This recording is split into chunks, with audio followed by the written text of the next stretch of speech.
Okay, order of lawmaking. First, we will refer to the Quran, then we will refer to the Sunnah, and then we will refer to Ijma. How do we know this?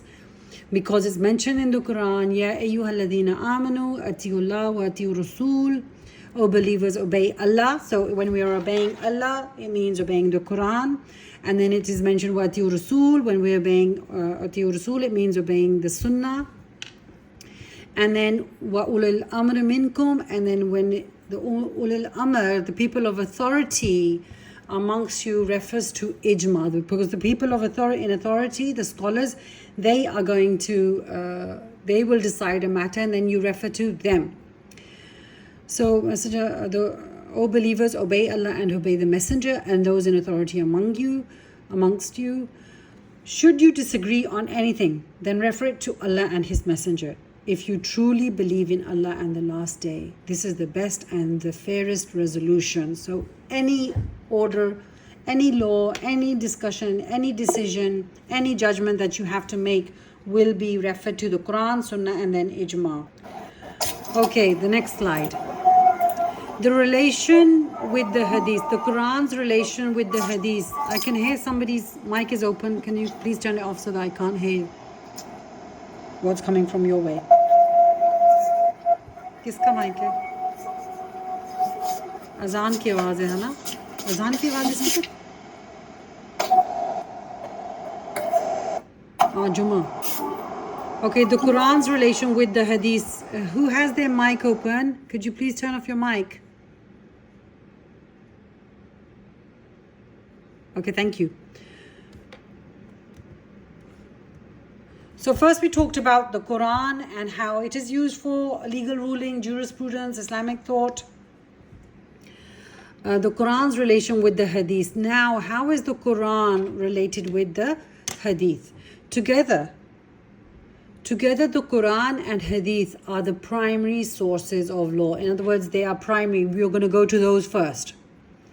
The Nas of the Quran cannot be challenged or criticized. Absolute and final word of Allah, right?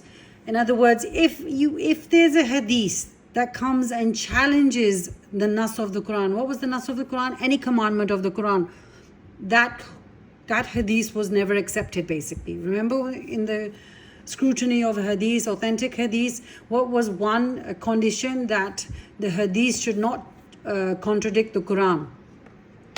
So the Nas, the commandments of the Quran cannot be contradicted, not challenged or criticized. They are absolute and final word of God. You can't even bring a hadith against it, right?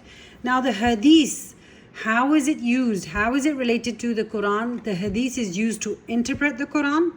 Interpretation ka kya matlab hai? Yani ki tafsir. It also adds to the commandments of the Quran. If the Quran is silent, it will act as a legislator. It supports the Quran and explains and describes the Quran. For example, authority of the Quran. How do we know that we are allowed to even use the hadith as a source of law?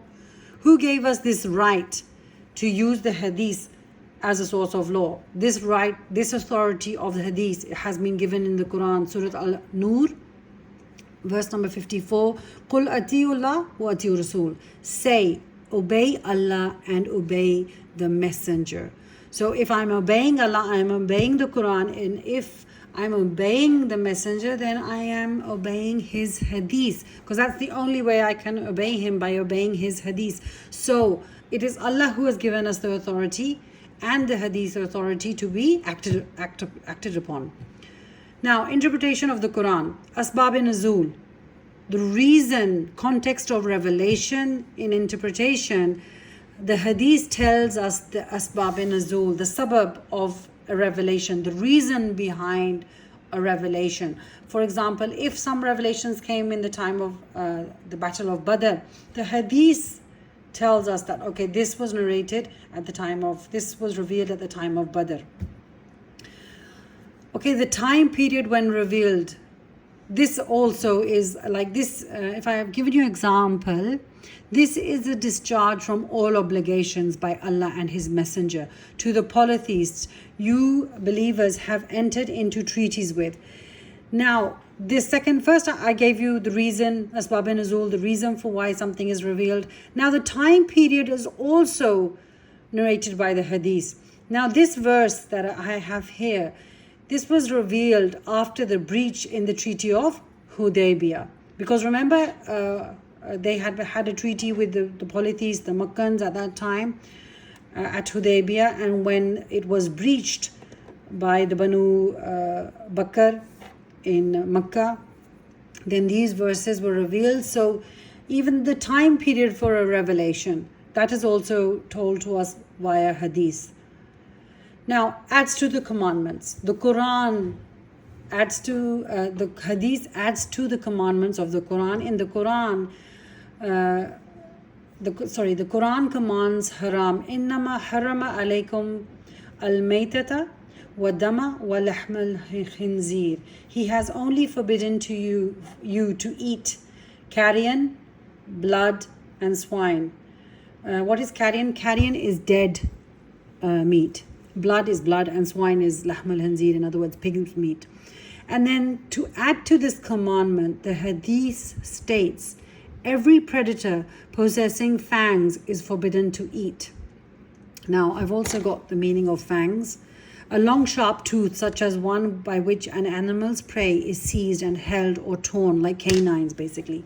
Now remember when I talked about the B part answer related to the relation between Quran and Sunnah, there you won't add the translations, right? You just give your general answer to prove your understanding. But if you are asked this question in an A part, you will then give these obey Allah and obey His Messenger. You will give the translations to prove your answer. You will give this verse. That's why I've chosen really small verses, so that they are easy for you to remember also. Even the hadith, I've chosen a smaller one, so that you can prove that the hadith adds to the commandment. You must add the translation by heart, right? Although how hard it does seem, if you try to learn them today, all of them today, they will stick with you. Okay. Then, where the Quran is silent, Quran silent acts as a legislator. What acts as a legislator? Okay, Quran, where the Quran is silent, Hadith acts as a legislator. Quran mentions punishment for fornication, illegal sexual relation between an unmarried man and an unmarried woman. I've got something missing there also. Wait a minute. Azaniyatu wa zani fajlidu kulla wahidim minhuma mi'ata jalda. As for female and male fornicators, give each of them 100 lashes. Now, it is mentioned in the Quran for fornication when illegal sexual relationship is indulged between unmarried man and an unmarried woman. Why is it just 100 lashes? It's because they could have made a mistake. Desire could have run them that they could have made a mistake. That's why it's just lashes.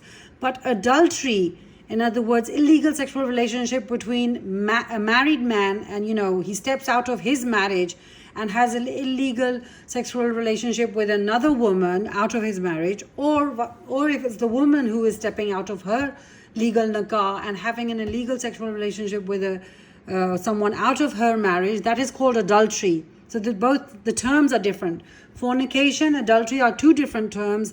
Adultery is not mentioned in the Quran, but then the Hadith mentions it. Hadith mentions punishment for adultery. It's a very long Hadith. Hadith mentions punishment for adultery. It was a very long Hadith. I just cropped, just the end of the Hadith. O Unas, he said to a man from the tribe of Aslam, go to this man's wife. In other words, it was some person's wife. And if she confesses, then stone her to death. In other words, if she confesses that she stepped out of her wedlock and had an illegal sexual relationship with someone else, then stone her to death. Unais went to her and she confessed. So he stoned her to death. Clear? So do you see where the Quran is silent about adultery? The Hadith acts as a legislator, and then this punishment would be given. Now the hadith also supports the Quran. وَلَا تَأْكُلُوا أَمْوَالَكُمْ بَيْنَكُمْ بِالْبَاطِلِ. It is unlawful to take property of a Muslim without his consent. And then it's also, this is وَلَا تَأْكُلُوا, in other words, don't consume each other's wealth in a wrong way. This is the hadith. This is the Quran. I've translated it myself. This is the hadith basically.